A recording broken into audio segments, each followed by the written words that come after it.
தலைவர் அவர்கள் சொல்றது இல்லையா, ஆளு ஒரு ஆளு தான், அவருக்குள்ள சிறப்பை சொல்றோமா இல்லையா?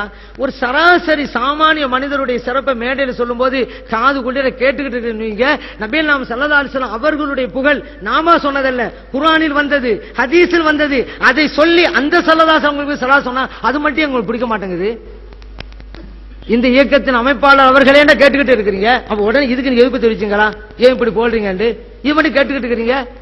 அல்லாஹ்வுடைய ரசூல் ஸல்லல்லாஹு அலைஹி வஸல்லம் அவங்களுக்கு இந்த சிறப்பை சொன்னா அது ஹதீஸ்ல இருக்கிறதா? உதாரணத்துக்கு பாருங்களேன், அவர்களை கொண்டுதான் மழை பொழிகிறதுங்கிறோம். புகார்ல வந்ததுதான்.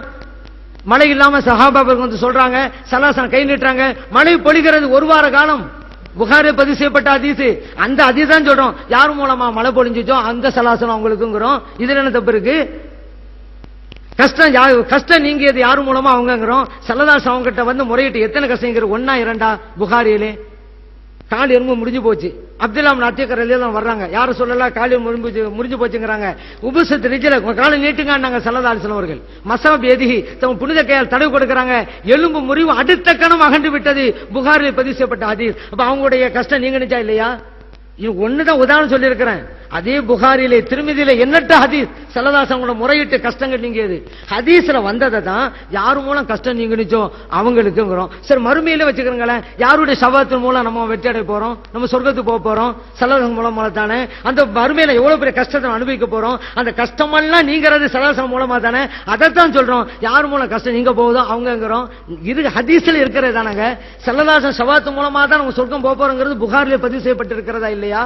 குர்ஆனுக்கும் ஹதீஸுக்கும் மாற்றம் செய்ய மாட்டார்கள் சுன்ன ஜமாத்தினர்கள், நினைவில் வைத்துக் கொள்ளுங்கள். அதே போல ஸல்லல்லாஹு அலைஹி வஸல்லம் அவர்களுடைய புகழை சொல்லி, புகழ்னா எங்க இருக்கிறது? குர்ஆனிலே உள்ளது, ஹதீஸிலே உள்ளது. அதை சொல்லி அந்த ஸல்லல்லாஹு அலைஹி வஸல்லம் அவர்கள் மீது அப்படிங்கிறோம். இதுல என்ன தடை இருக்கு? குர்ஆனுக்கு மாற்றமா சொன்னோமா, ஹதீஸுக்கு மாற்றமா சொன்னோமா? நீங்க கொண்டு வாங்க இந்த ஸலாத்து நாரியா, இந்த வாசம் குர்ஆன் ஹதீஸுக்கு முரணானது சொல்லுங்க, நாங்க ஏற்றுக்கொள்றோம். அதனால ஸல்லல்லாஹு அலைஹி வஸல்லம் கற்றுக் கொடுத்தாங்களே ஒரு ஸலவாத்து, அது சொல்ல வேண்டியதானாங்க. ஸல்லல்லாஹு அலைஹி வஸல்லம் கற்றுக் கொடுத்த தொழுகைக்கு, அந்த தொழுகையில அதைத்தான் நாங்க ஓதுவோம். தரூத் இப்ராஹிம் சொல்றோம்ல, அல்லாஹும்ம ஸல்லி அலா முஹம்மதின் வ அலா ஆலி முஹம்மதின் கமா ஸல்லைத அலா இப்ராஹிம்ங்கறோம்ல. இப்ப வஹாபி என்ன நினைச்சுக்கிறது, எல்லா நேரத்திலும் அதான் ஓதன்னு நினைச்சுக்கிறார். அப்படி இல்லங்க. ஸல்லல்லாஹு அலைஹி வஸல்லம் கற்று தந்த அந்த தரூத் ஸலவாத்து தொழுகைக்கு உண்டானது. அந்த தொழுகை நாங்களும் அதைத்தான் ஓதுறோம், ஸலாத்தை ஓதுறது இல்ல. ஏன்? ஸல்லல்லாஹு அலைஹி சொல்லிட்டாங்க, ஸல்லு கமா ரஅய்துமூனி உஸல்லி, நான் தொழும்போது எப்படி பாக்குறீங்க அப்படி தொழுங்க. அப்ப எப்படி ஓதுனாங்க தொழுகைக்கு? தரூத் இப்ராஹிம், அந்த தரூத் இப்ராஹிம் தான் நாங்களும் ஓதுறோம். ஸலாத்து நாரியாங்கிறது தொழுகை வெளியில ஓதுறது, குர்ஆன் ஹதீஸ் சொல்லப்பட்டது. அதுக்கு மாற்றமா சொன்னா நீங்க சொல்லுங்க, நாங்க ஒப்புக்கொள்றோம். அது சரி, ஸல்லல்லாஹு அலைஹி வஸல்லம் புகழ்றோம், ஸலவாத் சொல்றோம், பரக்கத்து வருமா வராதா? ஏன்னா அல்லாஹ் தஆலா ஸலவாத் சொல்லிட்டான். அல்லாஹ்வுக்கு கட்டுப்பட்டு ஸலவாத் சொல்றோம், அந்த இடத்துல ரஹ்மத் வருமா வராதா? அல்லாஹ்வுடைய கட்டுப்பட்டு சொல்லிக்கிட்டு இருக்கோம். திக்ர் செய்யற இடத்துல ரஹ்மத் இறங்குதுன்னு ஸல்லல்லாஹு அலைஹி சொன்னாங்களா இல்லையா? அமைதி இறங்குகிறேன் ஸல்லல்லாஹு அலைஹி வஸல்லம் சொன்னாங்களா இல்லையா? மலக்குமார்கள் வருகை தருகிறார்கள் என்று நபி நம்ம ஸல்லல்லாஹு அலைஹி வஸல்லம் சொன்னாங்களா இல்லையா? புகாரிலே பதிவு செய்யப்பட்டிருக்கிறதா இல்லையா? அதனால ஸலவாத் ஓதுகிற இடத்திலும் மலக்குமார் வருகை தருகிறார்கள், ரஹ்மத் இறங்குகிறது, பரக்கத்து கிடைக்கிறது, கஷ்டம் அகலுகிறது. இது மறுக்க முடியுமா? நாங்க குர்ஆன் ஹதீஸ் கொண்டு நிரூபிக்கிறோம். இல்லை என்ன குர்ஆன் ஹதீஸ் கொண்டு வாங்க. நாம் எதுவாக இருந்தாலும் சரிதாங்க, நம்ம ஆதாரத்தோடு தான் பேசுவோம். கேள்வி நெருங்குது. இப்ப அடுத்து, இந்த மனைவி இறந்த பிறகு அடுத்த சில மாதங்களில் கணவன் மறுமணம் செய்து கொள்ளும் நிலையில் மனைவியானவள் கணவன் இறந்த பிறகு 40 நாட்கள் குடும்ப நபர்களை தவிர வேறு யாரிடமும் பேசக்கூடாது, பார்க்கக்கூடாது போன்ற கடுமையான முறைகள் பின்பற்றப்படுகின்றன.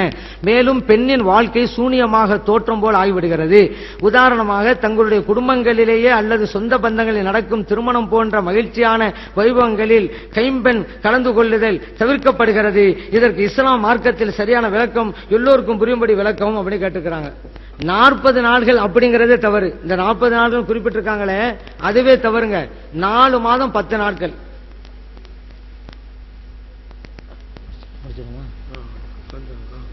40 மாதம் 10 நாட்கள் அல்ல, 4 மாதம் 10 நாட்கள். அல்லாஹ் தஆலா குர்ஆன் அப்படிதான் சொல்றான், வல்லதீன யதவஃபூன மின்கும் வயதரூன அஸ்வாஜன் யதரப்பஸ்ன பிஅன்ஃபுஸிஹின்ன 4 அஷ்ஹுரின் வஅஷ்ரா.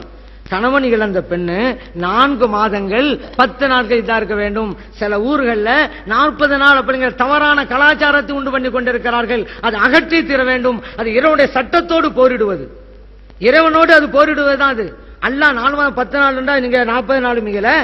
இன்னும் சில பேர் விளக்கம் சொல்றது, அது இளம்பெண்களா இருந்தாதான் 4 மாதம் 10 நாள், வயசானவங்க வந்தா 40 நாள் போதும். இது எந்த புது விளக்கம்? எந்த குர்ஆன்ல இருக்கு, ஹதீஸ்ல இருக்கு? 4 மாதம் 10 நாள் இருந்தா ஆகணும். அது பல காரணங்கள் இருக்குதுங்க. ஏன்னா இறந்து போன கணவருக்கு இந்த பெண்ணு குழந்தை உண்டா இருக்கிறாங்களா இல்லையா அறியணுமா இல்லையா?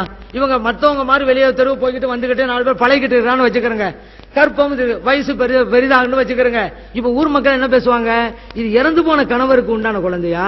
4 பேரோட பேசிக்கிட்டு இருந்தாங்களே, வெளியெல்லாம் போயிட்டு வந்தாங்களே, தவறான முறையில கொண்டான குழந்தையா? ஊர்ல பேசுவாங்களா இல்லையா? அதற்காகத்தான் அந்த 4 மாதம் 10 நாட்கள் பேணிக்கையா இருக்கணும். சப்போஸ் அந்த பெண் கரு உண்டானா யாருடைய சந்தேக கண்களுக்கும் உட்படக்கூடாது அந்த பெண்மணி. ஏன் ஒரு பெண்ணுடைய கண்ணியம் பாதுகாக்கப்படணும். நீங்க பாட்டுக்கு போக வேண்டியதான், வர வேண்டியதான், பேச வேண்டியதான் சொன்னா உண்மையிலே இறந்து போன கனவுக்கு அந்த பெண்ணு நல்ல பெண்ணு தான் கரு உண்டாரான்னு வச்சுக்கிறங்க. ஊர் உலகத்தை என்ன பேசுவாங்க? நீங்க பெரிய தத்துவம் பேசிட்டு வீட்டுல இருப்பீங்க, அந்த பெண்ணு தலை காட்ட முடியுமா?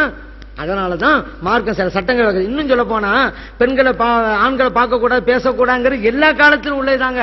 இந்த நம்ம பெண்கள் அதையும் உணர்றது இல்ல. என்னமோ இதா இருக்கும்போது மட்டும்தான் பெரிய சட்டத்தை தான் பேண்டது, மற்ற கடையில சாதாரணமா போய் சாதாரணமா வருது. அப்படியா சட்டம்? பார்க்க கூடாதவர்களும் மார்க்கத்தில் இருக்குதுங்க, அவங்கள பார்க்க கூடாதுதான். அது இதா உள்ள பெண்ணா இருந்தாலும் சரிதான், யாரா இருந்தாலும் எந்த நிலையில் இருந்தாலும் சரிதான். ஆனா இதாவுடைய கட்டத்தில் ரொம்ப பேணிக்கையா இருக்கணும்.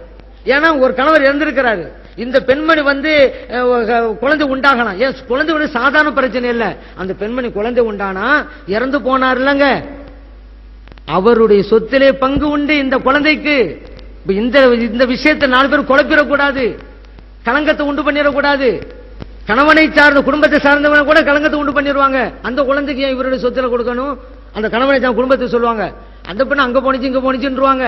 அப்படியெல்லாம் ஒரு பெண்ணுக்கு ஏற்படும் சொல்லிதான் வளமையாக கடைபிடிக்கிற சட்டத்தை அந்த நேரத்தில் கொஞ்சம் கடுமையாகவே, யாருடைய சந்தேக பார்வைக்கும் உட்படக்கூடாது, யாரும் தவறா பேசக்கூடாது.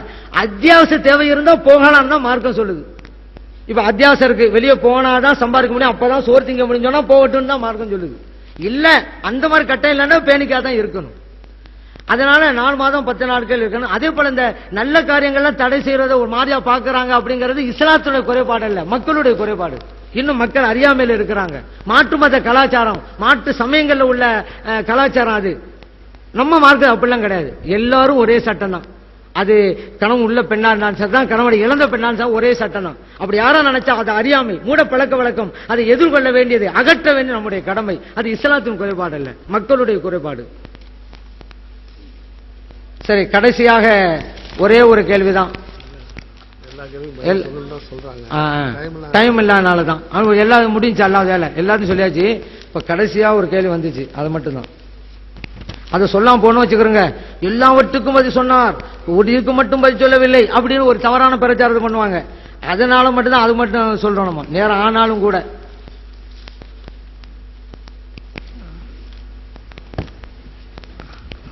கீழே வந்துச்சா?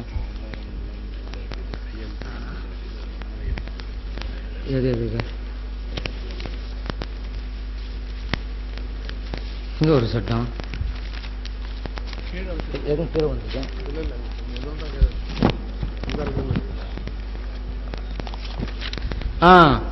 இமாமத்துக்குரிய கேட்டிருக்காங்க பாருங்க.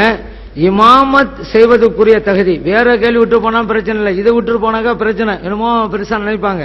இமாமத்து செய்வதற்குரிய தகுதி பெயர் யார் என்றால் அழகிய மனைவி உடையவராக இருக்க வேண்டும் என்று துர்ருல் முக்தாரில் இத்தனை பக்கம் போடல.